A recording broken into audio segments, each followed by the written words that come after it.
तो किसी भी राइटर के पास अपने हीरो को दुनिया से मिलवाने के लिए मुश्किल से 10 से 15 पेजेस होते हैं। And the question is, Marvel ने टोनी स्टार्क के साथ ऐसा क्या जादू किया था कि वो बंदा रातों रात एक आइकन बन गया। कभी सोचा है कि एक नए हीरो की एंट्री एकदम फाड़ू तरीके से कैसे कराएं? तो चलो आज सीखते हैं उन मास्टरमाइंड से जिन्होंने हम सबका favourite the one and only iron man बनाया। देखो, एक सुपर पावर वाला हीरो बनाना बच्चों का खेल है, लेकिन एक ऐसा हीरो बनाना जिसे ऑडियंस पहली नजर में अपना दिल दे बैठे, भाई वो है असली काम। अक्सर क्या होता है कि हम सुपर हीरोज को उनकी ताकत से जानते हैं, वो कितना तेज उड़ता है, कितना वेट उठा लेता है, या आंखों से कौन सी लेजर छोड़ता है। लेकिन आयरन मैन के केस में उसकी शक्तियों से पहले हम उस बंदे से मिले, उसकी पर्सनालिटी, उसकी कमियों से। और शायद यही वजह है कि 2008 में जब आयरन मैन आया तो उसने सिर्फ एमसीयू की नींव नहीं रखी, बल्कि सुपर हीरो को देखने का हमारा चश्मा ही बदल दिया। तो आखिर आयरन मैन का इंट्रोडक्शन इतना फाड़ू क्यों था? तो आज मैं तुमको वो 3 बड़े सीक्रेट्स बताऊंगा जो मार्वल ने यूज किए, और ये वो फंडे जिन्हें तुम अपनी स्टोरीज में भी यूज कर सकते हो अगर तुम्हें राइटिंग का शौक हो, ऑफ कोर्स, ताकि तुम्हारा हीरो भी टोनी स्टार्क की तरह यादगार बन जाए। तो चलो शुरू करते हैं।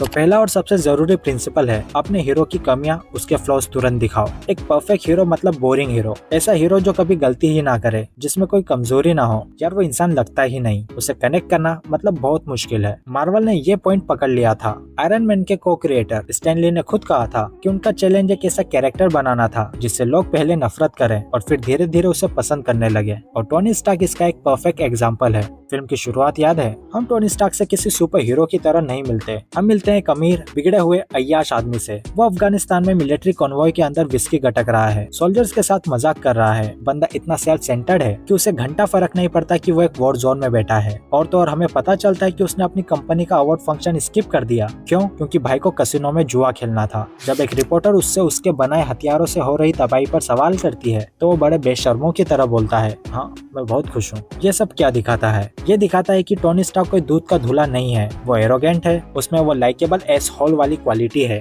जैसा डायरेक्टर जॉन फेवरो ने कहा था, वो मौत का सौदागर है। और मजे की बात यह है कि यही कमियां उसे इंसान बनाती है। हम शायद उसके पैसे या उसके जीनियस दिमाग से रिलेट ना कर पाए, लेकिन उसकी अकड़, उसके गलत फैसलों में हमें इंसानियत दिखती है। तो जब तुम कोई नया सुपर हीरो बनाओ तो उसकी ताकत दिखाने से पहले उसकी कमजोरियां दिखाओ। क्या वो जिद्दी है? क्या उसे अकेले रहना पसंद है? क्या वो गुस्से में आकर कान कर देता है? इन्हीं कमियों से ऑडियंस जुड़ती है, क्योंकि परफेक्शन में कोई ड्रामा नहीं होता, कोई कहानी नहीं होती। असली कहानी तो एक कमीने इंसान के एक बेहतर इंसान बनने के सफर में है। टोनी स्टार्क की कहानी इतनी पावरफुल इसीलिए है क्योंकि ये एक सुपर हीरो बनने की कहानी से ज्यादा एक टूटे हुए इंसान के खुद को जोड़कर हीरो बनने की कहानी है। तो अपने हीरो को भगवान मत बनाओ, उसे इंसान बनाओ। और अब आते हैं दूसरे प्रिंसिपल पर, शो डोंट टेल, मतलब करके दिखाओ, बताओ मत। ये स्क्रीन राइटिंग का पहला रूल है, और आयरन मैन का इंट्रोडक्शन इसका मास्टर क्लास। फिल्म हमें ये नहीं बताती कि टोनी स्टार्क एक जीनियस है, बहुत बड़ा जीनियस है। सोचो, फिल्म में एक डायलॉग हो सकता था कि टोनी स्टार्क एक जीनियस इन्वेंटर है, लेकिन नहीं, फिल्म ने इससे कहीं बेहतर रास्ता चुना। उसने टोनी स्टार्क को सबसे बुरी हालत में फेंक दिया, उसे टेररिस्ट ने किडनैप कर लिया, एक अंधेरी गुफा में बंद कर दिया जहाँ उसके पास कबाड़ के सिवा कुछ भी नहीं था। उसके सीने में बम के टुकड़े थे जो धीरे धीरे दिल की तरफ बढ़ रहे थे, और उसे जिंदा रखने के लिए बस एक कार की बैटरी से जुगाड़ लगाया हुआ था। और टेररिस्ट चाहते थे कि वो उनके लिए जेरिको मिसाइल बनाए। देखो, यहाँ पर कोई भी नॉर्मल इंसान होता तो गिव अप कर देता, लेकिन टोनी स्टार्क नॉर्मल नहीं था।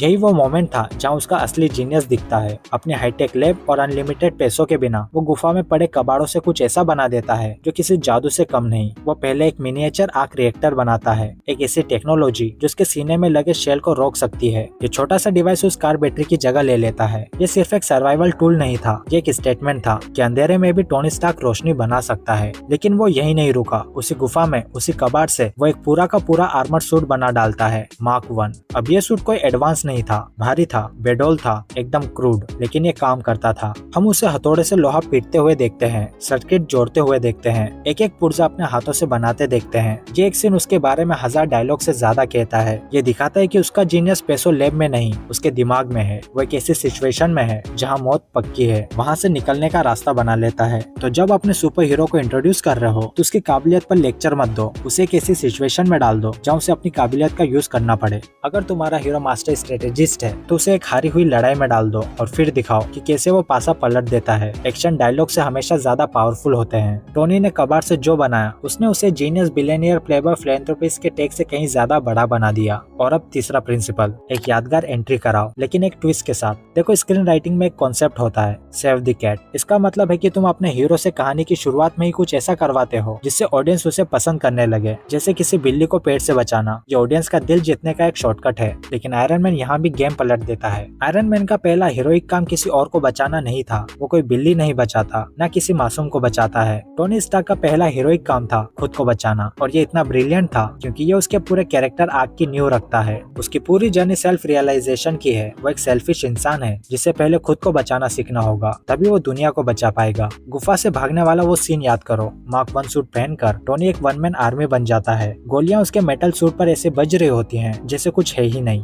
वो अपने हाथों में लेज फ्लेम थ्रोअर से टेररिस्ट का पूरा कैंप उड़ा देता है। ये सीन मेसी था, बिल्कुल भी सिनेमैटिक नहीं था। सूट बाहरी था, सिस्टम बार बार क्रैश हो रहा था, लेकिन ये काम करता है। वो दरवाजे तोड़ता, दीवारें फोड़ता, आग और धमाकों के बीच से निकलता। ये किसी हीरो की ग्रैंड एंट्री नहीं थी, ये ऐसा था जैसे कोई भूखा जानवर अपने पिंजरे को तोड़कर बाहर निकला हो। इसी एस्केप के दौरान उसका दोस्त यिनसेन अपनी जान दे देता है, और यिनसेन के आखिरी शब्द टोनी के लिए एक वेकअप कॉल बन जाता है, अपनी जिंदगी बर्बाद मत करना। ये सिर्फ एक फिजिकल एस्केप नहीं था, जो उसके पुराने सेल्फिश में से एक स्पिरिचुअल एस्केप था। जब वो सूट पहनकर टेररिस्ट के बनाए हथियारों के ढेर को उड़ाता है, तो वो सिर्फ उन्हें डिस्ट्रॉय नहीं कर रहा था, वो अपने ही बनाए मौत के सामानों को, अपनी पुरानी पहचान को, अपने पापों को मिटा रहा था। ये सेव द केट का एक बेहतरीन तरीका है। हीरो ने खुद को बचाया, लेकिन इस प्रोसेस में उसने एक ऐसी चीज की नींव रखी जो आगे चलकर दुनिया को बचाएगी। उसका पहला हीरोइक काम एक सेल्फिश काम था, लेकिन उसका नतीजा सेल्फलेस था। इसने उसे एक टिपिकल घिसा पीटा हीरो बनाने से बचा लिया। तो अपने हीरो को इंट्रोड्यूस करते वक्त सोचो कि उसका पहला हीरोइक काम क्या है। क्या वो प्रिडिक्टेबल है या उसमें कोई ट्विस्ट है? क्या उसका पहला काम उसके कैरेक्टर के बारे में कुछ डीप बताता है? एक ऐसा मोमेंट बनाओ जो सिर्फ एक्शन सीक्वेंस ना हो, बल्कि कैरेक्टर की ग्रोथ का एक जरूरी हिस्सा हो। आयरन मैन का गुफा से निकलना सिर्फ एक एक्शन सीन नहीं था, ये एक रिबर्थ था।